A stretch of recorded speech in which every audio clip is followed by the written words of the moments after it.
in the Church of England, we have this great phrase in the Diocese of growing church, obviously, but bringing hope. So bringing hope is a real key vocation for us. And I hear that when you speak about Newcastle building hopeful communities. How do you think we can best partner, both as actually church and community, but also as individuals, to build hopeful communities? If I think about my own upbringing in County Durham in the 1980s and 1990s, I grew up in a rural community which felt like it was dying, felt like it was coming to the end, and there can be sometimes around that sort of lack of confidence about the North East. I don't buy into that. I think we've got great potential. I think we've got great assets. I think we've got a great city in Newcastle, but we've also got wonderful countryside in Northumberland. We've got a fantastic coastal scenery along the Northumberland coast. I think we've got some amazing businesses. We've got some fantastic communities. And so for me, I think we need to talk about our potential and our hope for the future. That doesn't mean to say that we don't have problems. We do. We have some entrenched poverty, some entrenched inequality. But for me, it's important that we understand and acknowledge those issues in order to try to address them and do something about them.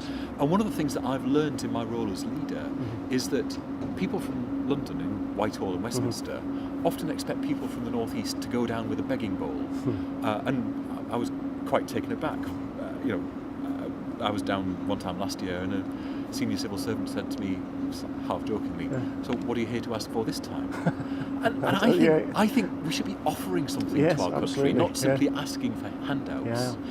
That's challenging, but my vision is that we get to the place where actually we're contributing again to the UK. We've got a really important place here that can offer something unique.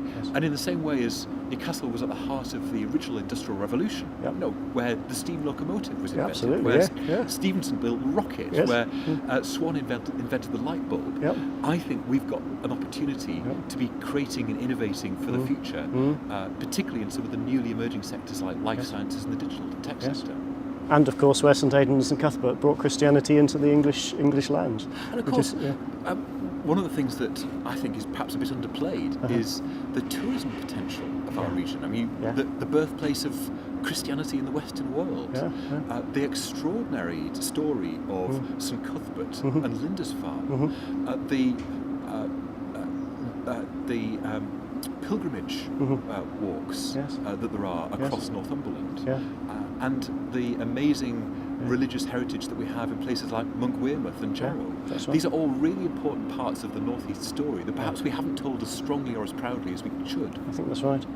Some, perhaps slightly lazy, but nevertheless they'd say it, would say that this is turning into a generation, though, which is quite rights-focused and entitlement-driven, perhaps more self-centred than previous generations have been. Do you see that across the North East? And if so, do you think there are things we can be doing to help younger members of society become those who are investing in a society which is for all? I think there's no doubt that our society has become more materialistic, and we've got a kind of culture of I want it and I want it now. But I think we're also starting to wake up to the consequences of that for our economy and certainly for our environment. We're just about to do some work here in Newcastle about how we can really look at our long-term impact on the environment. And we're ambitious that we're the first city in the UK which abolishes single-use plastics.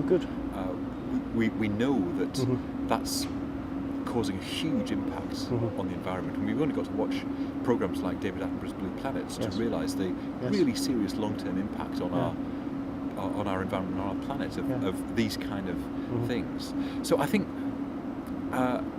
we're in a phase of our development now where I think people are starting to understand the wider impact of our actions. And one of the things that is really interesting for me, I grew up in a kind of household and a community where we didn't just buy new stuff and chuck it away when we got bored with it. We mended stuff and we reused stuff. There's something about thrift Yes. that I think can be quite powerful, Yeah. because it's not all about making money, it's not Yeah. all about just spending money. It's also about how we look after what we have and how we value what we have. And one of the things that I think perhaps previous generations can pass on to future generations is an understanding that materiality and material goods aren't the sole focus of what's important in this life. Actually, connecting to people, Yes. talking to people, being part of something, feeling Yes. part of a community, whatever Yes. that community is Yeah. actually a really important part of what it is to be human. You and I have observed when we've talked at other times that there's lots of similarities between being a bishop and being a senior politician, in the sense that we're both called to serve. I mean, that's the vocation which we follow. And I'm aware that for me, whether people share my faith or not, it's fairly clear that I follow somebody I regard as Lord and Saviour and exemplar, and that sets the tone for my life. What is it, just speaking personally, that keeps you faithful, that gives you humility and integrity, that enables you to be a servant rather than simply taking what some might see as the kind of opportunities of power? For me, elected office is about service. And my ward, the ward that I'm elected to represent in the council, is the bedrock of my political life here. And it's where I get my political inspiration and my political roots from. Yes. So my ward is in the inner west of Newcastle, and it has more than its fair share of poverty and deprivation and challenges. And listening to the everyday story of my constituents and the daily challenges that they face are the kind of things that really motivate me in politics and keep me rooted. Yes. It would be very easy for me to disappear into the civic centre and just look at papers that come across the desk, but actually I get my sense of the real world from talking to people in my community and having a sense of what their issues are. And I guess it's not dissimilar to being actively involved in the church. You're then able to formulate what you do on a bigger stage by being informed by what are the real issues that people face in their daily lives. I have teenage children, and I was talking with them around the breakfast table about what I should ask you.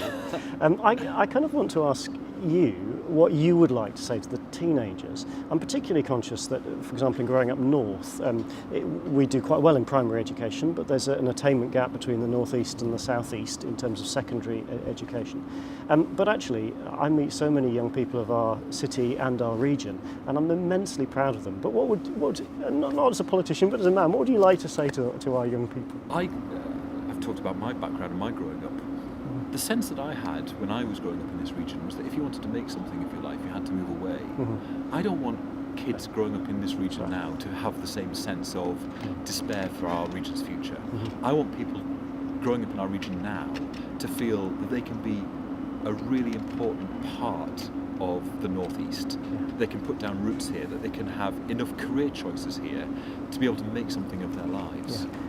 I just wonder if, as we come to a close, I might ask you two other questions. And one is the kind of more negative side of the positive question I asked earlier. Obviously, faith communities have a lot of influence in certain spheres, and there's lots of positive things we do. If though you were to be a critical friend to us and say, come on, why do you do this? Or I'd really like you to think about doing that. How would you like to say you could be more helpful if you did? That's a challenging question. My experience of working with the faith communities in Newcastle is that there's a really strong relationship between different faiths and different communities. But that isn't necessarily universal across the board. So I'd say a couple of things. Firstly, you don't build communities from the top down, you build communities from the bottom up. And you only do that by getting people to talk in their neighbourhoods and in their communities and in shared spaces. So I would encourage people involved in the church to look outwards. And that's the other observation that I would make, that sometimes people of faith can be quite insular about their faith. And I think there's a debate in our country at the moment around whether it's right or wrong for people to publicly express their faith. But for me, faith is something that is lived through deeds, not something that's simply internal. And so I think there are a lot of really good deeds that people do in the church, a lot of really good work that people do in terms of making our communities better, but I'm not always sure that the church is good at telling that story to the wider world. Yeah. Thank you. Just as I end then, I don't know whether you know this, but in the Church of England we take it very seriously that we pray for our leaders nationally and locally. So if I'm praying for you over the next few months, which I am, what 3 things would you like me to be praying for? Firstly, one of the things that I find in politics is that you need courage, and being a political leader can sometimes be a lonely place. Yeah. So please continue to support me with courage. I talked about sometimes it being a lonely place, and sometimes it can be a lonely place, and so friendship is important. And the other thing that I would ask, not just for me, but I think for our communities, is a sense of hope for the future. Because I hope I've talked about how proud I am of Newcastle, the journey that we're on as a city. I don't want people to think that this is a place that is somehow in decline. We do have our challenges, we do have our problems, but I think above all, if we have a collective sense of hope for the future, we can all work together to make Newcastle a better place. Nick, thank you so much for your time. It's been really good to talk to you. Thank you very much. Thank you.